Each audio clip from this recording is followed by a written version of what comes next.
So that's just, be the love and just cultivate it. It's like a garden, Cultivate the love, cultivate the light, and be that. And then the fluctuations of the phenomenal world are just that. They come and they go.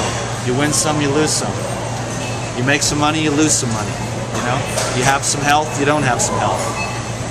But it's helpful just to stay right there with the total of awareness. You can call it what you want. Krishna consciousness, God consciousness, enlightenment, Christ consciousness. You're always bringing yourself back to that, to the eternal platform on which you stand. It's the rock. It's the rock without substance, and yet it is total substance. It's totally unexplainable, obviously. I just see it as this infinite light that goes on forever. And in that place, it's not even possible for there to be problems. The problems are in your head because you choose to resist it. I think I said this in the last video, spontaneously, and that enlightenment is when you no longer resist what is. And in this protoplasm, some days you're going to do well and some days you're not. It's the protoplasm. One day you might have screaming good health. You feel great, fantastic. The next day, you've got the stomach flu or something. What are you going to do about it? Is it because you're not spiritual enough? It's because you have the protoplasm, baby. And so we get down on each other. I'm always just trying to bring the love more into it, like any field of endeavor, but specifically like the raw thing, which is kind of how I got to be known. There's just so much craziness. It's bizarre, man. It's supposed to be about love and peace. Sometimes I think it's about hate and better than. And those are not the same things. So I will continue on, and we'll do the fruits and the vegetables for a while because it's a great hobby that I have. I love making juice. I love eating fruits and vegetables. And I love the human body, cleaning them up. But I think that as the years go on here, we will continue to delve deeper and deeper into the message of love, because if you love yourself, you will be able to have more awareness. You'll be able to say, oh, maybe I shouldn't drink a bottle of wine and eat a pound of brie with bread every night, because that might not be the best thing. And I'm just doing it because I can't stand my life. But as you feel more of that love and cultivate more of that love, what you eat begins to be less and less important. Like, you don't need to eat as a drug to suppress feelings and whatnot. You can either eat or not eat. I mean, the human body can go for days without food, easily. My friend Lou, he went 10 days with no food and worked 12 hours a day at a sawmill. I worked at a sawmill. I've worked at several sawmills. When you're pulling the green chain, man, you're getting pumped. You're talking huge cants like that, giant boards like that, 16 feet long. And at the end of the 10th day, he said I started to feel like I was eating myself up. So, there's more going on than if you go a few hours without food that you're going to fall over and die of starvation. That's what a lot of people think. But it's in your mind. And as you can get through those little sensations, is all they are. Little, hey, it must be time to eat. Your stomach's not totally cram-packed. Go get a pizza. Oh, I'm hungry, but that's not real hunger. That's just a pizza alarm going off in your head because you haven't had pizza for 3 days. It's time for that as part of the cycle of your unconscious cycle. As you become more love, you become more aware, and you begin, oh, I have this pizza cycle. And every 3 days I want pizza and wine. And then if you can just go through that and watch that one time, you say, well, maybe I shouldn't eat so much pizza. I'm 87 pounds overweight. I'll just chill out on the pizza, and you just go, oh, there's the pizza alarm, and you just go, oh, that's cool. And you watch it, observe it, and just walk through it, and you go, oh, I really don't have to eat pizza and drink wine every 3 days, because you just walk through it. I did that yesterday with salt, and it was no big deal. My body was just wanted salt, but it was my mind. My mind wanted salt. I'm not saying salt is bad. I'm just saying that, if you're trying to master your senses, you play little games like that. No salt for a while. Some people think it's a poison. I don't think it is. If you think it's a poison, you shouldn't eat it. Because what your mind thinks, is very key to how it's going to affect you. That's why some people, they see the paper roses and they start to sneeze, you know? And then the doctor's like, well, those are just paper roses, you know? Because they think, I'm addicted to roses, you know? Achoo, achoo, achoo. And then you say, oh, they're paper. And they feel stupid, you know? Can you really be addicted to paper roses? Yeah, only in your head. I mean, allergic, not addicted. I'm addicted to paper roses. Oh, paper roses, dude. Forever. Another attentive group. Fantastic. How long have you not eaten meat? How many years have you gone? I went raw vegan well, no, not raw vegan. I went raw like 11 years ago. And I got some goats because I had the protein thing from the cows. So I was like, I went raw overnight. I read this book, The Gospel of Peace, and I was like, this is it. A light came out of the sky and told me, this is your future. This is the answer to all your problems, anger, drug addiction, etc. And so I just went, when it said meat is dead, I was like, it made sense. It said meat is the corpse of a dead animal in this book. And I mean, it made a lot of sense to me, man. And when you eat this, you eat the body of death. And that was like, you know, I mean, that really hit me. Some people, it might not be the same thing, but for me, that made a lot of sense. So I quit meat that night. And I was 200 pounds, bodybuilder, about to compete, you know, straight away. And I was a month out from a competition. And I was a mess, though. My whole life just sucked, you know? It was terrible. And after that, I went raw, and there was 3 meat incidences.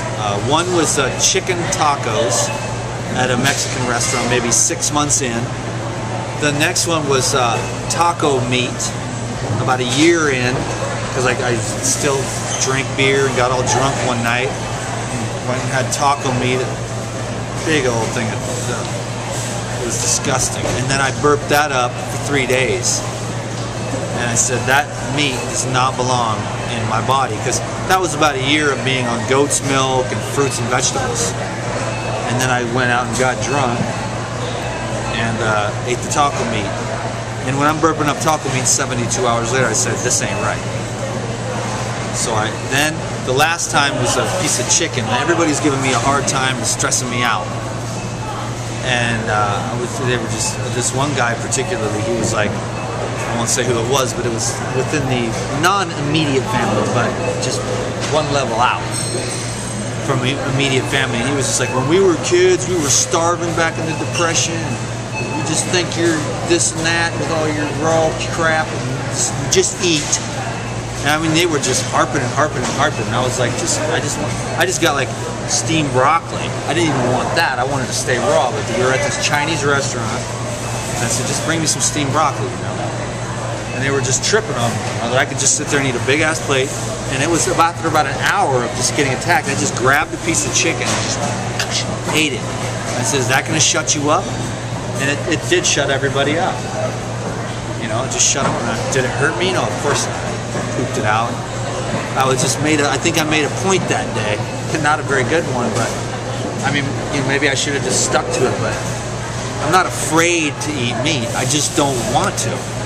I'm not afraid to eat anything. I just want to live my ideal, which is the most highly energizing raw food, because I have a particular mission, a calling in my heart, a dream, a vision.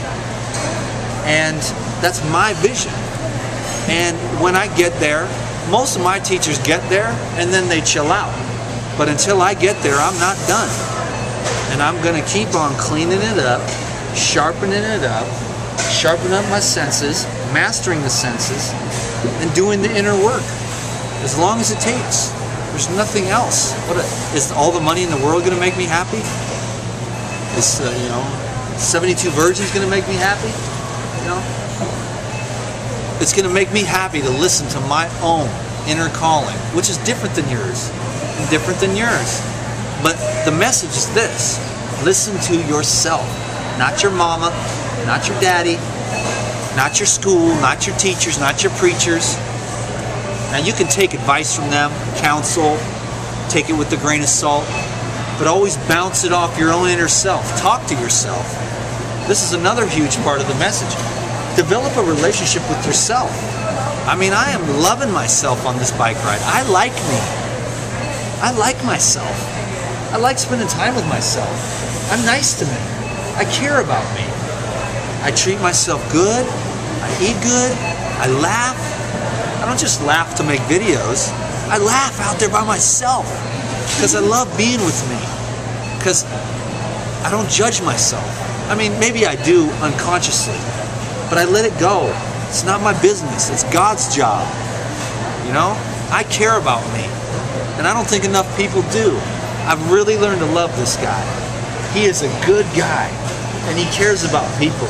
And he puts himself to the side a lot. And he puts his dream to the side a lot. Because of this gift. And people's lives changing. From things that I can't even believe it. I can't even believe it that people's lives improve, but the stories that I hear of anorexics gaining weight, they're like, I was looking for recipes to lose weight. I was 80 pounds at the time, but then I found out I should just love myself, and now I'm up to 120 and I feel great. Other people are like, I've lost 120 pounds, Dan, or tumors are gone. Only from fruits and vegetables and love? Doesn't it have to be complicated?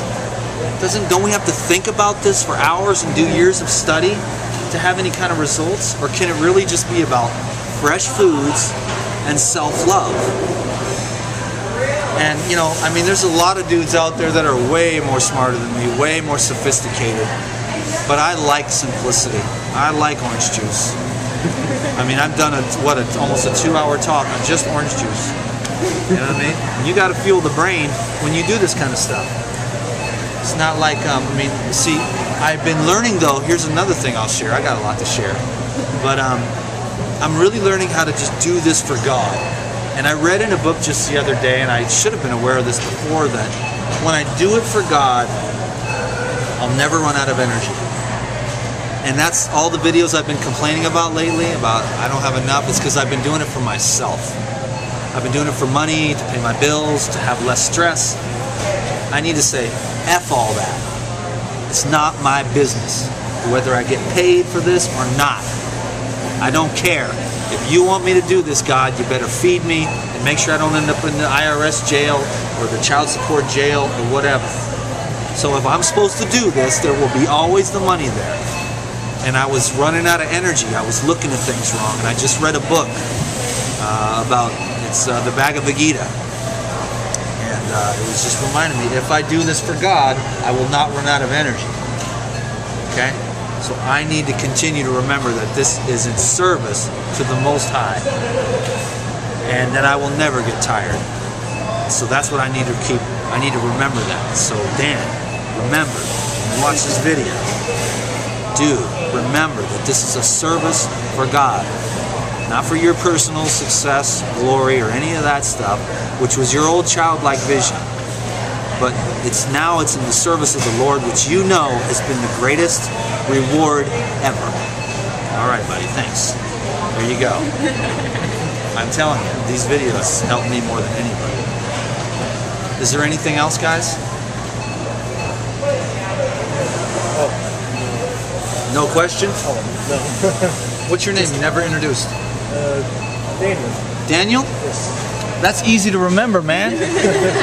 So I think I'm done here. So let's go around and do what I didn't get a chance to do last time because I ran out of batteries. Is everyone okay with being on camera, saying hello? Yeah? Yeah? Come on, toughen up, soldiers. I do it every day. It's so hard. Huh? Is it going to be on YouTube? Yeah. I can't. Oh, really? Military? Oh, come on. Just cover it. Go ahead. I can find out. You ready? I guess. Introduce yourself. Hi, I'm Ashley. Hi, Ashley. Hi. Are you a Life Regenerator friend? Yes, fan.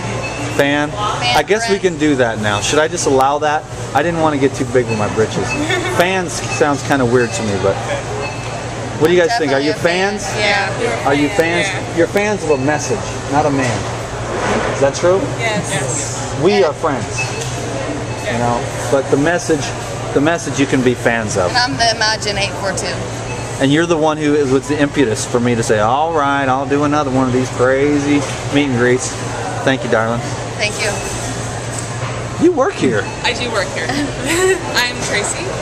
Tracy? I live in Columbus, Ohio. Are you a fan of the message? Absolutely. Awesome. Lost over 40 pounds on the message. How much? Over 40, about 45. Damn, another miracle, baby. Yeah. That's nice. Beat depression, anxiety, chronic fatigue. How did you, with the simplicity of fruits, vegetables, and love? 80 to 90% raw. Over a year and a half. Yeah. Another testimony. High five, baby. Word. What's up, gangsta? What's going on? My name's Eddie from Louisville, Kentucky. Eddie, you're skipping out on work. Skipping out on work. Sorry, Laura. She'll be watching this. Oh, Lord have mercy. We're in trouble. Yes, so move on. Okay. Eddie, you wrote to me a little while ago, and you drove all the way up here, huh? Yes, Right on, man. I'm glad you did. Thanks for coming. You guys fans? we are fans. And friends. And friends, for sure. What's your name, little lady? Karen. Hi, Karen. Louisville, Kentucky. I have lost 80 pounds, being 80 to, about 80, 75, 80% raw. I have a skin condition called hidradenitis, autoimmune disease. I don't have an issue with that anymore at all. Yeah. I got my arms, I can use them. Wow. I couldn't use them ever before. And pseudotumor, brain pressure on the head. I don't have any of that. Wow, this is good news. I didn't know any of this. Well, we just met, so just from researching online, seeing some videos. We talked to you. When was that? Consultation with you about 2 months ago. Yeah, 2 months ago. See how much, I can't even keep track of anything. Just to make sure, because Wow. you freak out when you're not taking all the medication. You freak out. It's like, oh my gosh, you think you need it. And But what you did really we have talk no about idea. when we did that consultation? Did I pump you up real good or what? I think I was more starstruck. I was like, oh my gosh, she's on the phone. She wouldn't And talk. now you're here. I had to talk. I couldn't talk. Oh, okay, now I remember. I'm getting glimpses of it. Okay, She wouldn't talk, so I did all the talking mostly. cool. And you guys have just been on the program, and The only problem I have is my knee now. That's it. what's the knee? They want to do a total knee replacement. And so, do you think that alkalizing, detoxifying, and regenerating the acids in your body would be a good idea instead of getting cut? Yes. I would say so too. At least trying that. Take it to the very last end. You know, everybody, like, some people cannot get, are not going to get certain things to change up. But a lot of the times, the healing potential of the human organisms is so untapped. The knowledge is not there, and we can do amazing things if we continue to support one another and go for the energy. Nutrition doesn't heal anybody. Energy heals the human organism. Yes. I'm really happy to have, I didn't know any now you guys are just telling me. I'm over here blabbing. I didn't even know. I'm so happy you guys are here. Thanks for We're coming. happy we're here. So just fruits, vegetables, and love again? Mostly healing the inside, like the spiritual. Yeah. I can't really say, see, now you're going to get me, you need to move on. But no, I think people need to hear that you have been doing the internal The work. spiritual. Did we talk about that on